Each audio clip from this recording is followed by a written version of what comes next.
बिस्मिल्लाहिर्रहमानिर्रहीम। Dear students, अस्सलाम वालेकुम। जैसा कि आप सबको मालूम है कि हम टाइप्स ऑफ रिसर्च जो है वो डिस्कस कर रहे हैं, तो हमने 3 टाइप्स रिसर्च की डिस्कस कर ली हैं। नंबर 1 पे आर्क्यूअल रिसर्च, नंबर 2 पे नेचुरलिस्टिक ऑब्जर्वेशनल रिसर्च और नंबर 3 पे सर्वे रिसर्च। तो आज का हमारा टॉपिक जो है that is case study method. 4th number पे हम जो रिसर्च टाइप डिस्कस करेंगे that is case study research method या केस स्टडी मेथड। तो इसकी डेफिनेशन देख लेते हैं। An in depth intensive investigation of an individual or a small group of people. ये एक ऐसी स्टडी है, ऐसी इन्वेस्टिगेशन है जो एक तो इन डेप्थ है, यानी कि बहुत ही डिटेल्ड स्टडी है, इन डेप्थ स्टडी है। किसकी? एन इंडिविजुअल और ए स्मॉल ग्रुप ऑफ पीपल, या एक इंडिविजुअल की या बहुत स्मॉल ग्रुप ऑफ पीपल की, यानी कि 2 हो सकते हैं, 3 हो सकते हैं, 4 हो सकते हैं, 10 हो सकते हैं, ठीक है। Small people, small number of people की। तो इसमें असल में एक इंडिविजुअल या स्मॉल ग्रुप ऑफ पीपल को क्यों लिया जाता है? ताकि उनका जो है डाटा जो है शुरू से लेकर एंड तक जो है तफसील से जो है हम जो है वो डाटा इकट्ठा कर सकें, उनके बारे में इंफॉर्मेशन ले सकें, ठीक है।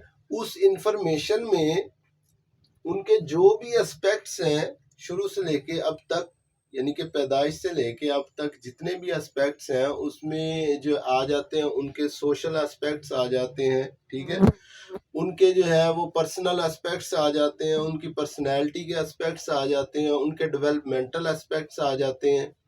तो जितने भी उनके कॉग्निटिव एस्पेक्ट्स आ जाते हैं, इंटेलेक्चुअल एस्पेक्ट्स आ जाते हैं, जितने भी एस्पेक्ट्स हैं उनके इंडिविजुअल के या छोटे से ग्रुप के, तो वो सारी की सारी इंफॉर्मेशन हमने इकट्ठी करनी होती है शुरू से लेकर एंड तक। इसलिए हम स्मॉल नंबर ऑफ पीपल लेते हैं या एक ही इंडिविजुअल लेते हैं जिसकी हम स्टडी करते हैं, ठीक है।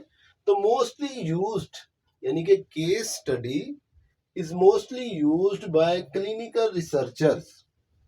तो ये असल में केस स्टडी मेथड जो है वो प्रेफर किया जाता है बाय द क्लिनिकल साइकोलॉजिस्ट या क्लिनिकल रिसर्चर्स। वो यूज करते हैं इसको ज्यादातर, क्योंकि वो डाटा उनको चाहिए होता है अपने पेशेंट का या अपने क्लाइंट का ज्यादा से ज्यादा, क्योंकि जितनी ज्यादा इंफॉर्मेशन होगी उनके पास क्लाइंट से मुतल्लिक, उतने ही अच्छे तरीके से वो जो है क्लाइंट की डायग्नोसिस जो है उसको कर सकेंगे, और उसके बाद उनका जो ट्रीटमेंट प्लान है उसके बारे में ज़्यादा से ज़्यादा जो है अच्छे तरीके से उसको परफॉर्म कर सकेंगे, अगर उनके पास क्लाइंट के मुतल्लिक ज़्यादा से ज़्यादा इंफॉर्मेशन होगी। अगर थोड़ी इंफॉर्मेशन होगी तो उससे जो है वो ना तो उसका डायग्नोसिस सही होगा और ना ही उनका ट्रीटमेंट प्लान जो है वो ज़्यादा बेहतर तरीके से वो कर सकते हैं। तो इसलिए क्लाइंट की जो है वो क्लिनिकल साइकोलॉजिस्ट या क्लिनिकल रिसर्चर ज़्यादा से ज़्यादा इंफॉर्मेशन इकट्ठी करने की कोशिश करते हैं। तो इसमें केस स्टडी मेथड में case study often include psychological testing. तो केस स्टडी मेथड में ज्यादातर जो है वो साइकोलॉजिकल टेस्टिंग का इस्तेमाल होता है। अब what is psychological testing? Psychological testing is actually a procedure in which a careful designed set of questions is used to gain some insight into the personality of an individual or group. तो psychological testing क्या है? ये psychological testing psychology की ऐसी branch है जिसमें test तैयार किए जाते हैं। टेस्ट क्या होता है? एक pre planned carefully designed set of questions होते हैं जो हम इंडिविजुअल से पूछते हैं या इंडिविजुअल को फिल करने के लिए देते हैं। किस लिए? ताकि उसकी इनसाइट हमें पता चले कि उसकी पर्सनैलिटी में, उसकी इनर साइड में मतलब क्या क्या इवेंट्स जो हैं, वो क्या क्या कन्फ्लिक्ट्स हैं, क्या क्या थॉट पैटर्न चल रहा है, क्या क्या उसकी पर्सनैलिटी के एस्पेक्ट्स हैं, वो सब कुछ जो है वो टेस्ट में, डिफरेंट टेस्ट से हम उनकी मदद से हम उसकी इंफॉर्मेशन लेते हैं। तो उस टेस्ट में फॉर एग्जांपल डिफरेंट टाइप्स के हम टेस्ट जो है वो अप्लाई कर सकते हैं। पर्सनैलिटी टेस्ट होते हैं, उनको हम अप्लाई कर सकते हैं, ठीक है। जैसे rotor incomplete sentence blank test है, ठीक है, उसको हम अप्लाई कर सकते हैं डिफरेंट सिचुएशन में। इसके अलावा एंजाइटी के बहुत सारे टेस्ट होते हैं, उनको हम अप्लाई कर सकते हैं। डिप्रेशन के बहुत सारे टेस्ट होते हैं, उनको अप्लाई कर सकते हैं। तो क्लाइंट के बारे में, क्लाइंट की प्रेजेंट सिचुएशन के बारे में हम टेस्ट की मदद से भी जो है इंफॉर्मेशन इकट्ठी कर सकते हैं।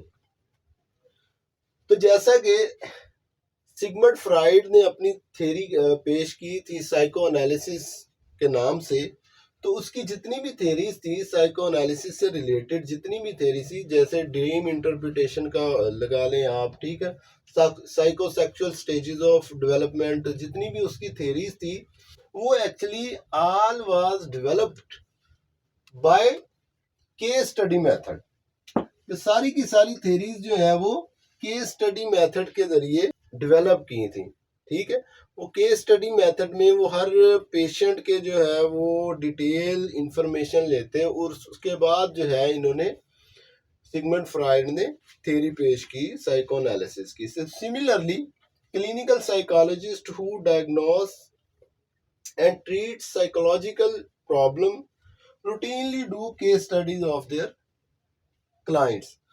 तो क्लिनिकल साइकोलॉजिस्ट का ये जो है मतलब एक समझ ले के बड़ा सूटेबल जो है रिसर्च मेथड है रिसर्च करने के लिए।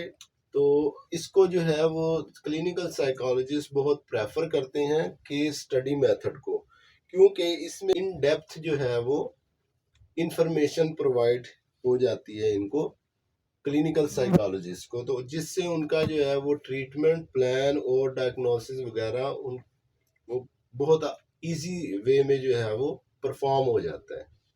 तो it was all about the case study method.